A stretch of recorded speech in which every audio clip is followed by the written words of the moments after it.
Alright, got the bed welded up. Got my internal blocks in here to block off the cooling rail. Back members cut, welded. Everything's all welded up. Test fitting it on the truck. I'm looking down. The bottom of the rail lines up exactly with dead center of this body line.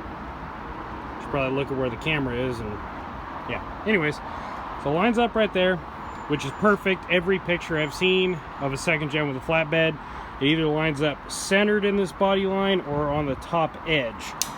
So my other truck is lower than this one, but with smaller tires. So I'm okay with that tire gap. So I didn't bother to center the bed. It doesn't really matter because I'll just pull off center of the flatbed and put my mounts on, which my front mounts look like they're going to be 7 1/4. And I just used a bunch of blocking to hold this thing up. I got a 4x4 in place back here, which of course 3 3/4. So I need to stick a rear cross member somewhere in this vicinity. Haven't decided yet if I'm going to use that bolt hole or this one. I kind of don't want to use this one here because I want to use this opening for my rear condensate tank. I mean, I've got, let's see, from the hitch to the bed about 18 inches, and I'll get rid of that tube for the tire holder, and we got about 16 inches from bed to cross member, so I can fit a very sizable condensate tank back here. So I think I'm going to end up going with this bolt hole here and here, and I've already thrown a level across it. This cross member does not interfere with having a dead flat cross member right there.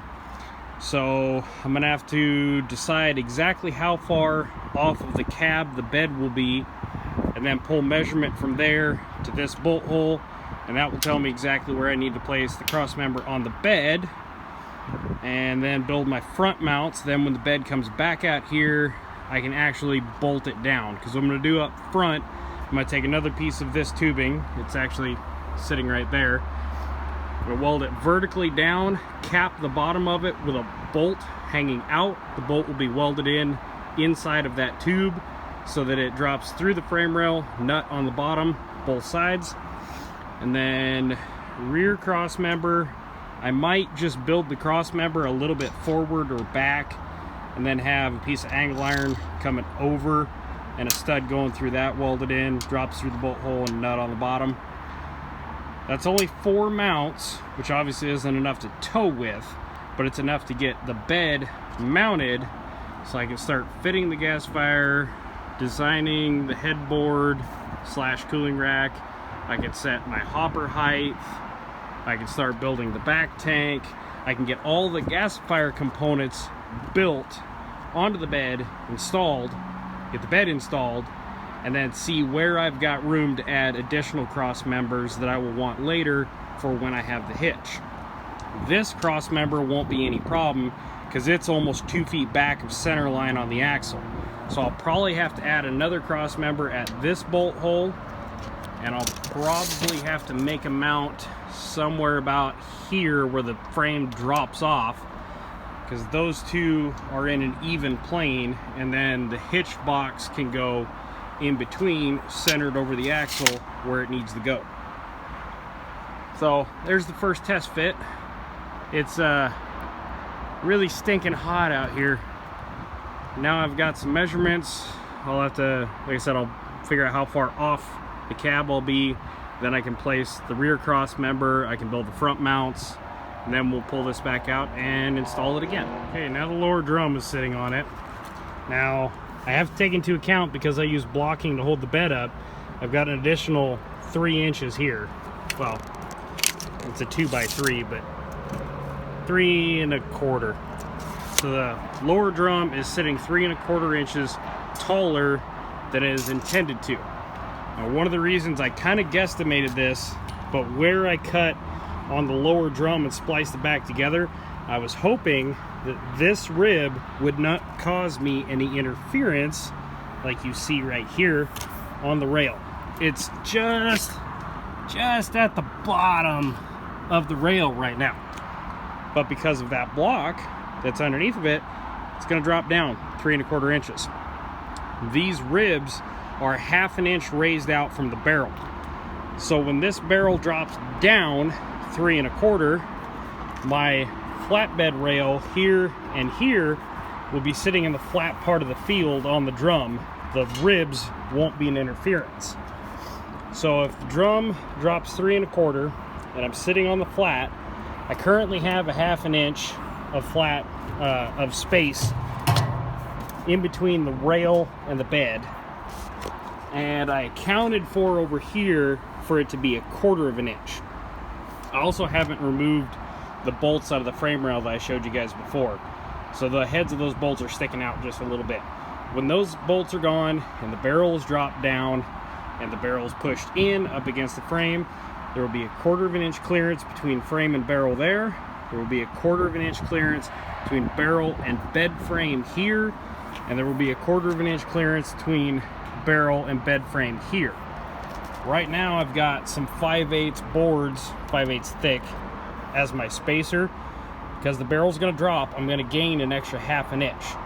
So I'm going to set the bed up 1 inch, now 3/4 inch, from the bed to the front edge of the rail. That should give me a pretty good gap, accounting for chassis flex, body flex, bed flex all together, that I shouldn't run the bed into the cab. Ideally, I'd like it to be about 1 inch. I'll live with 3/4. I can see that I can go all the way up to 5/8, because the headboard is gonna sit straight and true on this cross member on this tank. But the bed, or the cab of the truck, actually tilts in. You can see it right there. It starts curving in. So the headache rack will still have plenty of good clearance off of the cab. So I know what that gap's going to be, which means now I can take a measurement and see where that rear cross member needs to land on the bed frame. So I can take the bed back off, put it inside, put that cross member in, build the front mounts, bring it back out, stab it back on again. This is the fun part of projects. Oh, it's not fun. It's not fun at all. But it's easier for me because, well,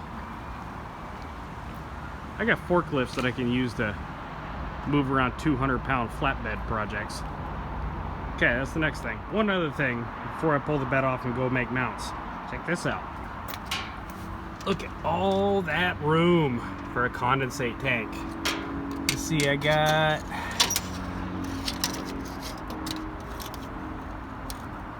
nine inches from the frame to the end of this tank. It can be 2 inches wide, and it can be up to 15 inches deep. So that'll probably be, I don't know the exact measurement, but I'm gonna guess that'd be 2.5, maybe 3-gallon tank, plus the rail itself. Now, because the hopper condensate will be coming through the top, and where I build that tank dead center underneath of where the hopper tube will come in, all the tar is going to drop straight into the tank. I can have my drain valve down here, probably standard pipe fitting just like on my other truck, right in line with the body, right in line with the barrel. It's going to be protected by both and by the frame, because these are all going to be sitting the exact same height. And then I can have my standpipe going up inside to be able to grab all of the liquid condensates. Man, that thing's going to hold probably about 3 to 4 times as much condensate as the Toyota. Yeah, coming along. Let's get this back in the shop.